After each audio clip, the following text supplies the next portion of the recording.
Tanah Pringgondani, terbentang lahan subur bernama Tunggorono, menyimpan sejarah panjang, saksi sebuah kesalahpahaman sejak masa pemerintahan Prabu Pandu Dewanata.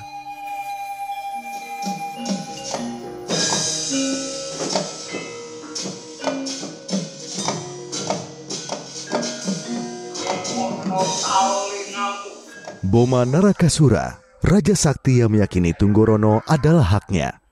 Sementara Gatot Kaca, satria muda Pringgondani, sosok setia menjaga warisan leluhur.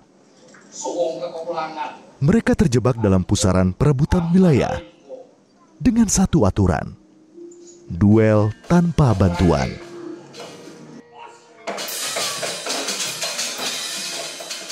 Tapi janji itu dikhianati.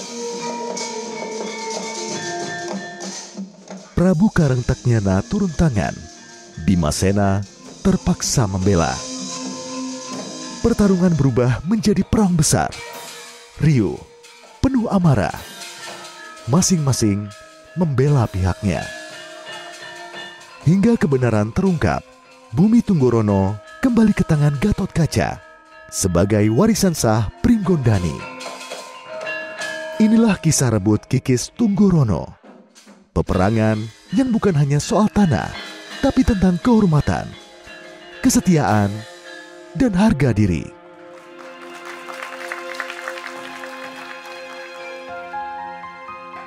Lakon rebut kikis Tunggorono dibawakan oleh Wayang Orang Barata, sebuah kelompok seni pertunjukan yang melestarikan seni wayang orang khas Jawa di ibu kota sejak tahun 1972. Berbeda dengan wayang kulit yang mengandalkan boneka dan suara dalang, wayang orang dimainkan langsung oleh pelakon dengan kostum tradisional, tata rias khas, serta gerak tari Jawa yang anggun. Diiringi alunan pengrawit. Panggung ini tak sekadar tempat pertunjukan, melainkan sumber inspirasi yang diangkat dari khasanah pewayangan. Menghubungkan masa lalu, masa kini, dan masa depan kesenian tradisional di era digital. Inilah seni yang bermakna menjaga identitas budaya Indonesia tetap hidup. Selama puluhan tahun, Wayang Orang Barata setia menjaga tradisi dari panggung yang berlokasi di Gedung Barata Purwa, Jalan Kalilio, Senen, Jakarta Pusat.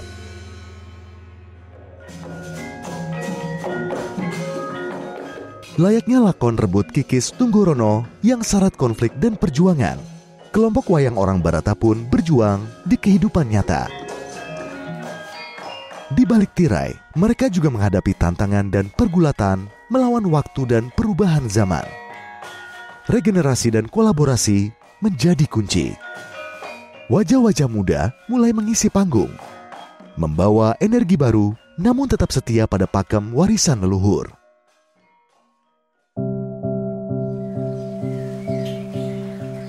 Azizah Maharani, gadis kelahiran Jakarta 18 tahun silam, menapaki panggung Wayang Orang Barata sejak usia 10 tahun. Tumbuh di dunia Wayang Orang Barata, ada sang ayah berperan besar bagi Azizah.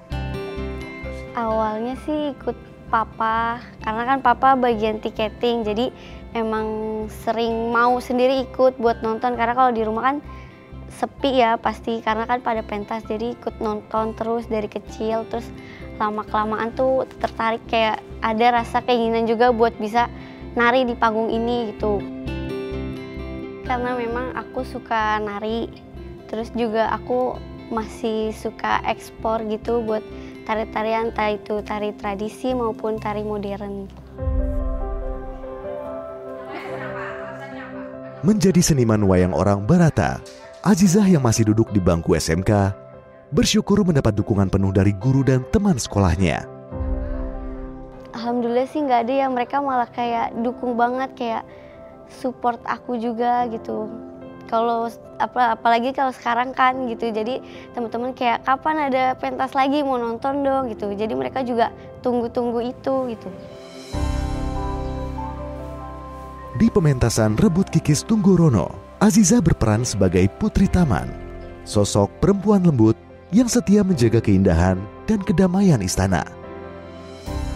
Berkali-kali naik panggung bukan berarti Azizah berhenti mengasah kemampuan. Kesulitannya tuh waktu mendalami peran ya, karena terus juga bahasanya, karena kan biasa sehari-hari pakai bahasa Jakarta, terus pada saat pementasan itu pakai bahasa Jawa yang susah buat biasa dikeluarkan kata-katanya. Kalau aku biasanya itu yang pertama tuh nanya artinya tuh apa, terus cara penyebutannya yang benar gitu. Terus yang paling penting ya juga ngehafal. Dulu, pementasan wayang orang mampu menghipnotis penonton selama berjam-jam. Namun, bagi Sentot Erwin, sutradara lakon Rebut Kikis Tunggorono, zaman terus berubah. Ritme hidup semakin cepat. Kesenian tradisional di era digital pun harus beradaptasi dan bertransformasi demi kelestarian. Panggung itu saya umpamakan sebuah TV. TV itu ditonton orang puluhan orang, Mbak.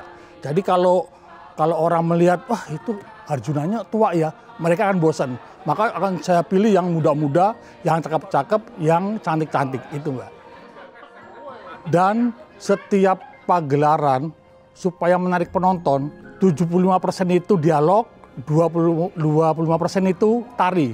Sekarang saya sebagai saudara saya balik, 75% tari, 25% dialog. Jadi setiap adegan itu akan banyak tariannya. Dan untuk dialognya saya tidak mau bertele-tele langsung ke benang merah. Dan di tengah-tengah adegan itu kita sisipin ada humornya yang dilakukan oleh punakawan yang disebut Semar, Gareng, Petruk, Bagau. Supaya mereka tidak jenuh. Sentot Erwin memulai perjalanannya di kelompok wayang orang Barata sebagai penari. Tahun 2010, Erwin mencoba tantangan baru. Duduk di kursi sutradara.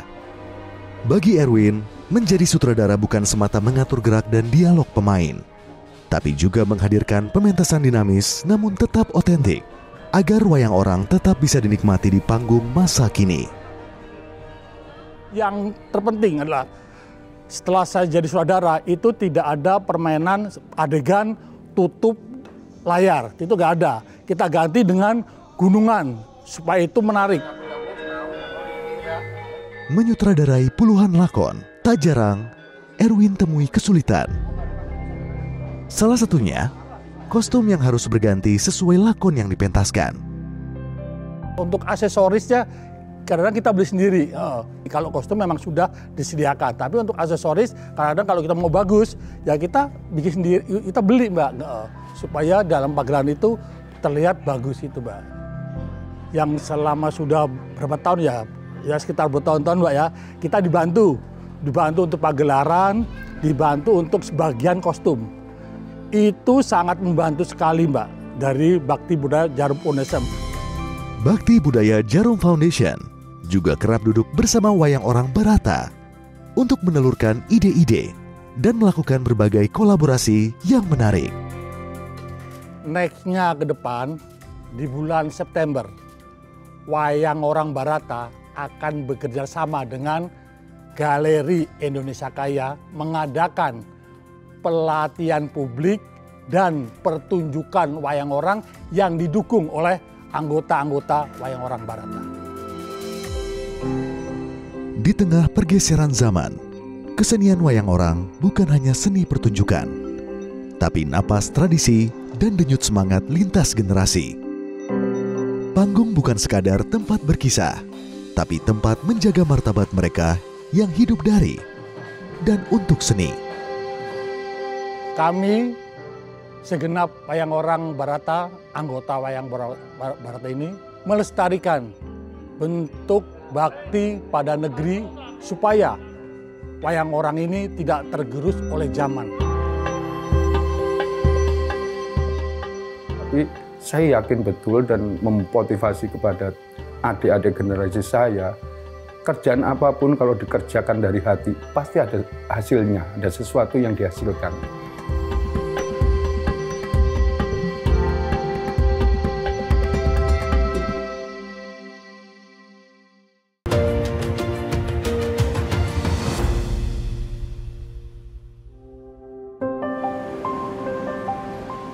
Di tengah riuh kota metropolitan Jakarta, ada satu sudut yang masih setia menjaga denyut seni dan budaya Jawa.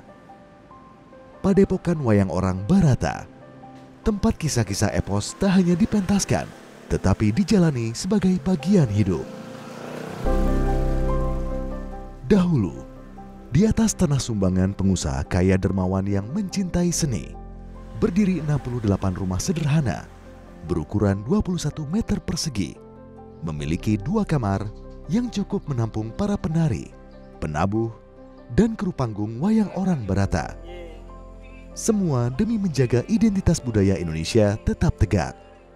Namun kini, yang tersisa tak sampai separuh. Sebagian sudah berpindah tangan, tak lagi dihuni seniman wayang orang Barata.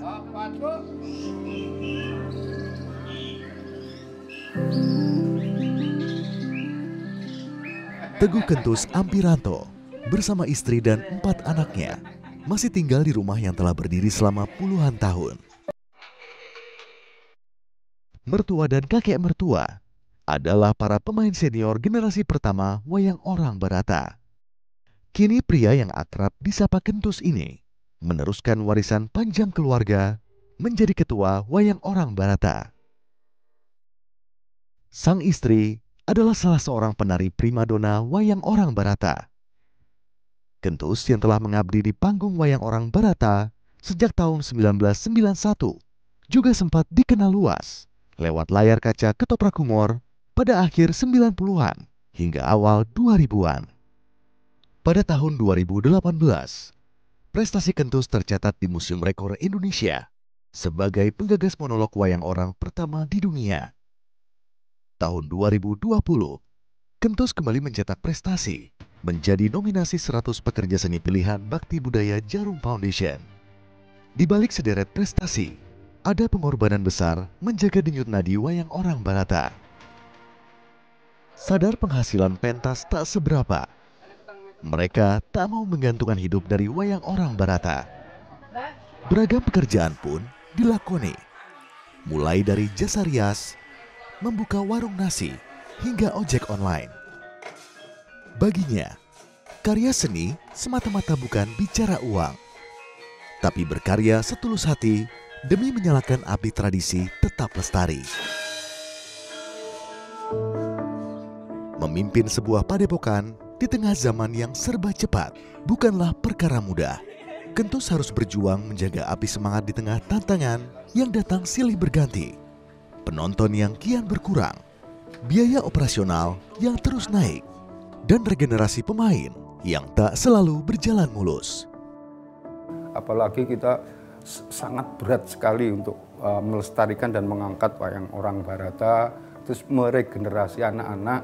Bayangkan betapa beratnya.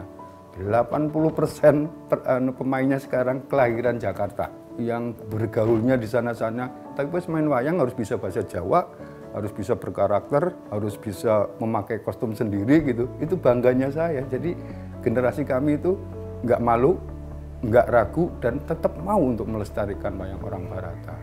Tapi ya kesulitannya ada lagi. Biasanya pemain ditonton itu semangatnya sangat luar biasa. Ini main tapi nggak ada penonton. Jadi membangun karakternya itu kadang-kadang sulit. Tapi lama-kelamaan kita bisa berjalan. Anggota Wayang Orang Barata kini lebih dari 150 orang. Tidak semua bisa tinggal di 21 rumah peninggalan generasi pertama. Sebagian mengontrak rumah di luar Padepokan, sebagian lagi tinggal di gedung pertunjukan Barata Purwa. Salah satunya sang sutradara Sentot Erwin. Namun, tahun 2004, gedung pertunjukan tersebut menjalani revitalisasi. Para seniman termasuk Erwin beserta istri dan kelima anaknya terpaksa dipindahkan ke aula Padepokan Wayang Orang Barata di kawasan Sunter, Jakarta Utara. Aula sederhana yang semula difungsikan sebagai ruang latihan, kini berubah jadi tempat tinggal bagi 18 kepala keluarga. Berdampingan dengan sekat dan sempitnya ruang, mereka belajar arti lapang hati. Disinilah keguyuban terjaga, setiap tangan saling membantu, setiap hati saling menguatkan. Ya Mbak bisa bayangin aja dah, yang tadinya aula diseket jadi kamar, per kamar, 3 kali dia. Kondisinya ya maaf Mbak sangat memperhatikan. Karena kita tidak punya biaya Mbak waktu itu, maka aula itu disekat-sekat menjadi kamar untuk tinggal para pemain yang tinggal di gedung ini. Gaji Wayang Orang Barata itu sangat minim sekali Mbak, tapi sudah jadi komitmen kami. Kami harus melestarikan kebudayaan ini. Warisan budaya hingga hari ini. Sejak tahun 2010 hingga kini, Wayang Orang Barata melakukan berbagai inovasi untuk menyesuaikan diri dengan perkembangan zaman dan menarik perhatian penonton muda. Dimulai dengan tata cahaya modern, durasi pertunjukan yang lebih singkat, dan promosi aktif melalui media sosial. Belum lama tahun yang lalu kami di Wayang Orang Barata itu disupport untuk membuat drama musikal Gatot dan dipentaskan di Galeri Indonesia Kaya juga. Promo yang sangat besar sekali karena di tayangan di YouTube-nya juga udah sangat luar biasa. Itu banyak juga akhirnya yang penonton datang lagi pingin live-nya seperti apa sih gitu. Itu berpengaruh banget. Peran penting hadir dari Bakti Budaya Jarum Foundation yang sejak tahun 1992 berkomitmen mendukung kelangsungan seni dan budaya Indonesia, termasuk Wayang Orang Barata. Bakti Budaya Jarum Foundation terus menjalin kerjasama untuk pelestarian, seperti mengundang Wayang Orang Barata pentas di Galeri Indonesia Kaya, melakukan pengenalan kembali wayang orang pada masyarakat, dan juga promosi acara wayang orang melalui media sosial dan situs web, meningkatkan visibilitas dan jangkauan penonton. Dukungan penuh menjadi napas baru. Detak dan denyut nadi Wayang Orang Barata tetap hidup di era modern. Kini, Kentus menurunkan api cinta seni wayang orang kepada anak-anaknya. Meski pementasan Wayang Orang Barata tidak sesering dahulu, semangat dan jiwa kesenian tetap membara. Bersama Bakti Budaya Jarum Foundation, mereka berjuang mempertahankan warisan seni budaya Jawa. Semua upaya ini menjadi wujud nyata bakti pada negeri, menjaga identitas budaya Indonesia, dan melestarikan seni tradisional untuk generasi mendatang. Turun sampai ke anak saya, ke cucu saya udah senang. Mungkin saya juga bisa begini. Ibu saya mengandung saya itu 4 bulan masih buat main, buat nari di panggung Barata gitu. Jadi mungkin dari perut aja kayaknya saya udah bisa nari gitu secara otomatis. Tapi saya yakin betul dan memotivasi kepada adik-adik generasi saya, kerjaan apapun kalau dikerjakan dari hati, pasti ada hasilnya, ada sesuatu yang dihasilkan. Apapun. Jadi terus memotivasi supaya generasinya nggak putus. Dan saya kepingin gitu, turis-turis ke Jakarta, belum pernah ke Jakarta kalau belum nonton Wayang Orang Barata gitu, gimana caranya kan gitu. Apa yang sudah menjadi tradisi itu tetap muncul, tapi diperkaya dan diperbarui. Dan sahabat-sahabat Barata itu sudah membuktikan bahwa regenerasi ya juga sudah bisa dilangsungkan ya.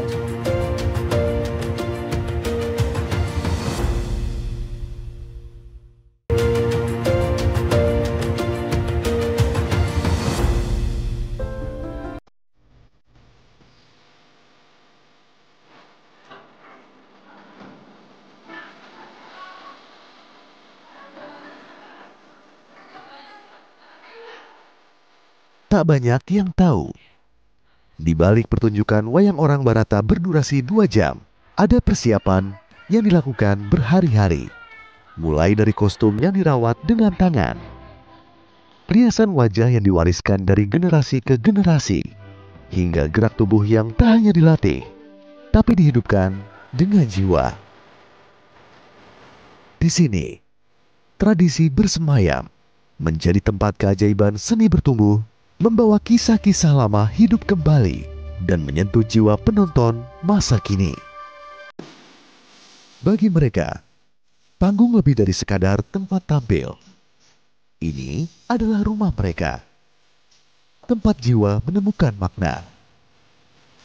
Wayang orang Barata bukan hanya nama, tapi nyawa yang menyatukan tradisi dan kreativitas, membuat seni tetap hidup di setiap gerak dan suara.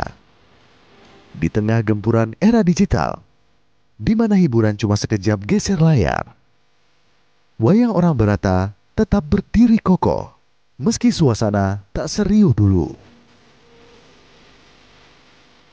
Wayang orang Barata bukan sekadar pertunjukan. Ini adalah sintesis lakon, tari, musik, dan filsafat suatu cerita yang terus hidup, berbicara, dan menyentuh zaman ini. Pemerhati seni budaya Nino Pleksono mengungkap, kehadiran wayang orang Barata adalah napas warisan yang tak boleh padam. Itu meliputi cerita yang lebih segar ya, tanpa meninggalkan pakem-pakem, meninggalkan apa yang sudah menjadi tradisi itu tetap muncul, tapi diperkaya dan diperbarui. Dan sahabat-sahabat Barata itu sudah membuktikan bahwa regenerasi ya juga sudah bisa dilangsungkan. Kini, teknologi menjadi jembatan dunia. Semua itu bisa ditanamkan melalui tontonan dan tuntunan. Di tengah tantangan yang harus dihadapi seniman Indonesia akibat pergeseran zapatan seniman untuk terus berkarya serta membangun ruang kebudayaan modern sebagai tempat pentas terbuka bagi para pelaku seni. Mulai dari ruang berbasis teknologi seperti Galeri Indonesia Kaya, panggung publik, ruang kreatif, hingga platform digital sebagai kisah ini belum selesai. Aku pikir penampilannya tuh kayak ya biasa-biasa aja gitu, nggak terlalu spektakuler gitu. Ternyata bagus banget, tempatnya bagus, make up-nya bagus. Momen yang paling berkesan itu yang pas 4 sekawan itu, dia ketemu sama para raja-rajanya itu. Karena saya dulu sempat tinggal di Solo, dan saya dulu sering diajak sama eyang saya untuk nonton di wayang Sriwedari. Kalian juga yang para genis harus cobain karena nggak monoton dan seru banget.